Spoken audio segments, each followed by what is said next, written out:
जय श्री महाकाल। जय श्री महाकाल। आदेश।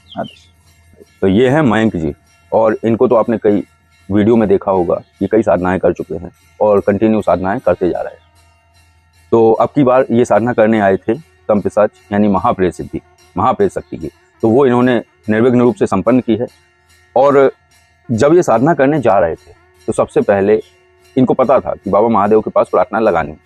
एक तो वो वहाँ प्रार्थना लगाए, जाप तो किया ही था। इसके बाद क्या हुआ कि जब ये साधना आरंभ कर रहे थे तो इन्होंने पर्सनली अपने लिए प्रार्थना अलग से लगवाई तमपिशाच से कि हम पूर्ण तरीके से सुरक्षित रहें। उस सुरक्षित होने में क्या होता है कि अनुभूतियां बंद हो जाती हैं, क्योंकि जब आप लगातार प्रार्थना लगवा देते हो तो अनुभूतियां फिर उतनी नहीं होती हैं। तो महाप्रेत की साधना जिसके लिए अब की बार यानी 8 अप्रैल को 5 साधक आए थे। पहले मैंने सोचा कि 2 बैच कर दूं 3-3 का, लेकिन मुझे एक युक्ति पता चली थी कि कैसे साधना संपन्न करानी है निर्विघ्न रूप से। तो मैंने 5 को एक साथ बिठाला और 5 से एक साथ साधना कराई और वो साधना निर्विघ्न रूप से संपन्न हुई। इसमें करना क्या होता है कि सबसे पहले हमें अपने तमपिशाच को लगाना होता है, बोल देना होता है कि चाहे कुछ कर लो, गिरने ना पाए, चाहे पीछे से पकड़ लेना, अपनी सारी सेना को यहीं बुला लो, लेकिन ये वक्त बहुत नाजुक है।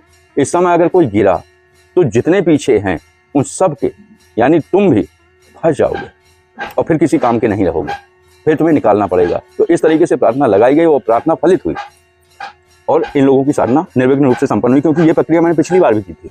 तो मयंक जी आज चर्चा करते हैं आपकी अनुभूतियों पर कि क्या रहा आपकी प्रक्रिया और कैसी आपकी अनुभूतियां रही हैं इस साधना के दौरान जो आपने की है। क्योंकि आप लोग सभी लोग 5-6 लोग बैठे हुए थे, 5 लोग बैठे हुए थे और सभी ने साधना की। तो आपके क्या अनुभव रहे हैं, क्या अनुभूतियां रही? हालांकि आपको अनुभूतियां इसलिए नहीं हुई थी कि आपने विशेष तौर पे अपने ऊपर अलग से प्रयोग करवाए थे। बिल्कुल, कि मुझे कोई अनुभूति ना हो, ये और प्रयोग कर दीजिए। तो इनके लिए एक और प्रयोग किया था कि अनुभूति ना हो। हाँ जी मयंक जी बताइए।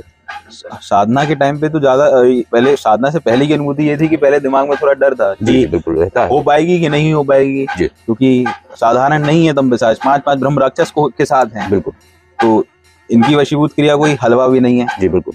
पहले तो हमें यही डर था कि पूर्ण हो जाए, वही बहुत बड़ी बात है जी। अब जब करने बैठ ही गए तो फिर आपने तो संभाल ही लिया। जी बिल्कुल। अब जब संभाल लिया तो फिर होनी ही थी, फिर तो कोई विषय बचता नहीं है ना होने का। बिल्कुल बिल्कुल।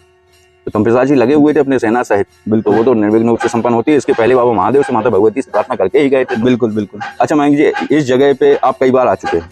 हाँ, हो गए 14-15 राउंड। ठीक है।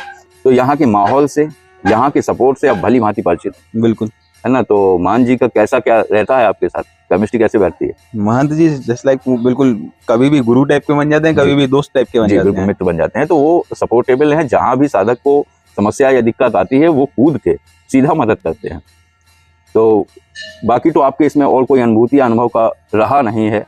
तो इसमें एक अनुभूति थी जो कि साधना के बाद हुई है रात में जी, जहाँ मैं लेटा था ऐसा लग रहा था नीचे की जमीन गोल गोल घूम रही है। अच्छा।